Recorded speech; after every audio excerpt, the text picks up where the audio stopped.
Keluarga sebagai unit kecil masyarakat yang terdiri dari kepala keluarga dan beberapa yang tinggal dalam satu rumah, dalam keadaan saling ketergantungan, dan periode childbearing adalah waktu transisi fisik dan psikologis bagi ibu dan seluruh keluarga.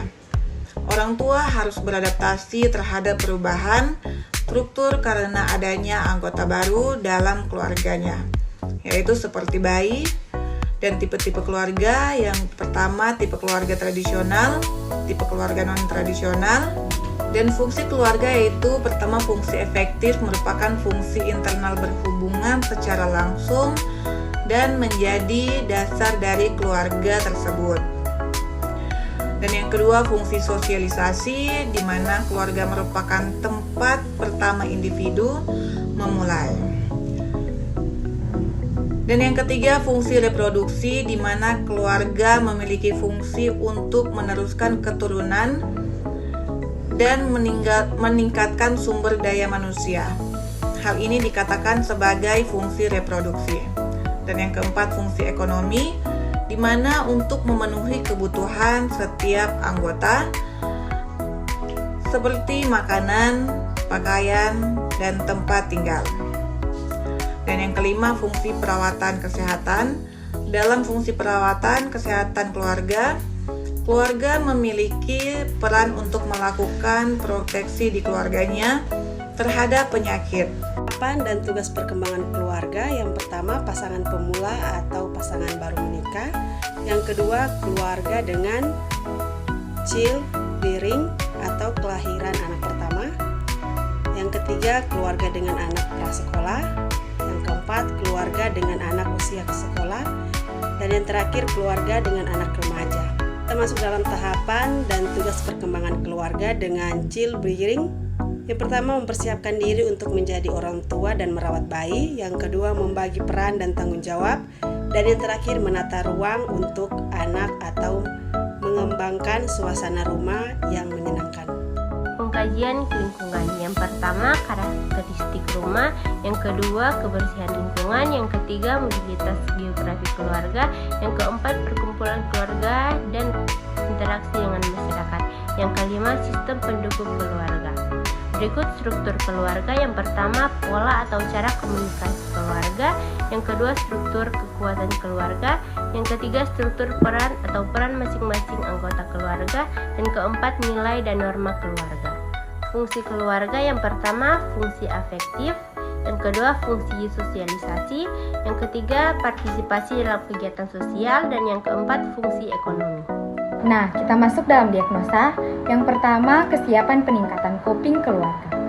Dan untuk tujuan status coping keluarga, yaitu kepuasan terhadap perilaku bantuan anggota keluarga lain, keterpaparan informasi meningkat.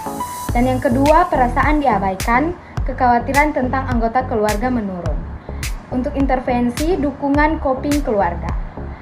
Dan observasi, yaitu identifikasi respons emosional terhadap kondisi saat ini, identifikasi pemahaman tentang keputusan perawatan setelah pulang, dan identifikasi kesesuaian antara harapan pasien, keluarga, dan tenaga kesehatan. Nah, untuk edukasi, yang pertama, informasikan kemajuan pasien secara berkala. Dan yang kedua, informasikan fasilitas perawatan kesehatan yang tersedia. Dan untuk kolaborasi, rujuk untuk terapi keluarga jika perlu. Nah, kita masuk dalam diagnosa kedua, yaitu defisit pengetahuan. Tujuan, tingkat pengetahuan, yaitu perilaku sesuai anjuran verbalisasi minat dalam belajar meningkat, dan perilaku sesuai dengan pengetahuan meningkat, serta persepsi yang keliru terhadap masalah menurun. Dan untuk intervensi, yaitu di dalamnya ada observasi. Yang pertama, identifikasi kesiapan dan kemampuan menerima informasi, dan identifikasi faktor-faktor yang dapat meningkatkan dan menurunkan motivasi perilaku hidup bersih dan sehat. Untuk terapeutik, sediakan materi dan media pendidikan kesehatan. Dan yang kedua, jadwalkan pendidikan kesehatan sesuai kesepakatan dan berikan kesempatan untuk bertanya. Nah, untuk edukasi, jelaskan faktor resiko yang dapat mempengaruhi kesehatan dan ajarkan perilaku hidup bersih dan sehat. Diagnosa yang terakhir yaitu ansietas. Tujuan tingkat ansietas. Yang pertama, verbalisasi kebingungan menurun dan verbalisasi khawatir akibat kondisi yang dihadapi menurun serta konsentrasi meningkat. Nah, untuk intervensi reduksi ansietas yang ada di dalamnya itu observasi, yaitu identifikasi saat tingkat ansietas berubah dan identifikasi kemampuan mengambil keputusan serta monitor tanda-tanda ansietas. Dan terapeutik, di dalamnya ciptakan suasana terapeutik untuk menumbuhkan kepercayaan dan temani pasien untuk mengurangi kecemasan jika memungkinkan. Dan pahami semua situasi yang membuat ansietas, dengarkan dengan penuh perhatian. Nah, untuk edukasi, jelaskan prosedur termasuk sensasi yang mungkin dialami dan informasikan secara faktual mengenai diagnosis, pengobatan, dan prognosis. Dan yang terakhir, latih teknik relaksasi. Untuk kolaborasi pemberian obat anti-ansietas jika perlu. Nah, diagnosa pertama yaitu kesiapan peningkatan coping keluarga dengan implementasi membina hubungan saling percaya dan melakukan kontrak waktu untuk melakukan pengkajian dan melakukan pengkajian keluarga dan pemeriksaan fisik. Evaluasi S. Nyonya R mengatakan lebih memahami tentang ASI eksklusif dan akan menerapkan ASI eksklusif pada anaknya. O. Yang pertama, keluarga tanpa kooperatif dan akan memberikan ASI eksklusif kepada anaknya. Yang kedua, keluarga dapat menyebutkan kembali apa yang sudah dijelaskan.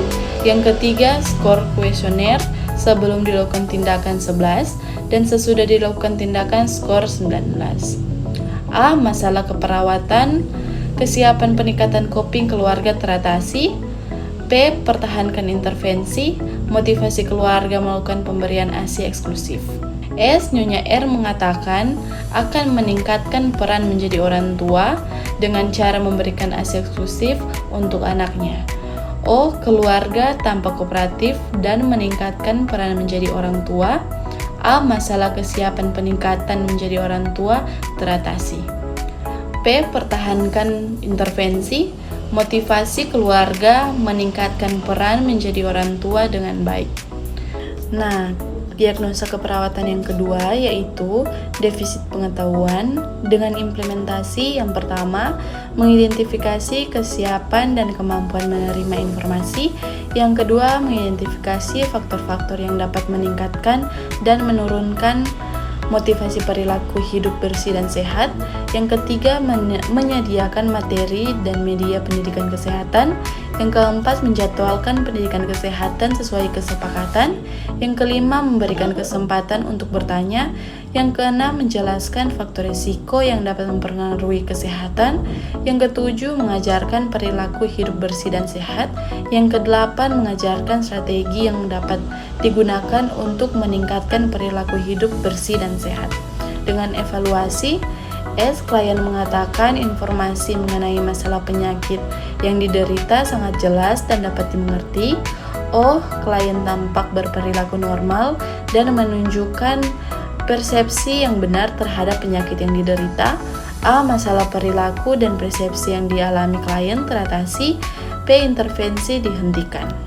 Kita masuk pada diagnosa keperawatan yang ketiga yaitu ansietas dengan implementasi yang pertama, bina hubungan saling percaya. Yang kedua, mengukur kecemasan dengan HARS.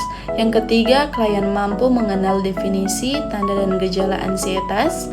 Yang keempat, ajarkan klien strategi pelaksanaan generalis untuk mengurangi ansietas, relaksasi nafas dalam, dan mengobservasi kemampuan klien. Yang kelima, motivasi klien untuk selalu melakukan relaksasi nafas dalam.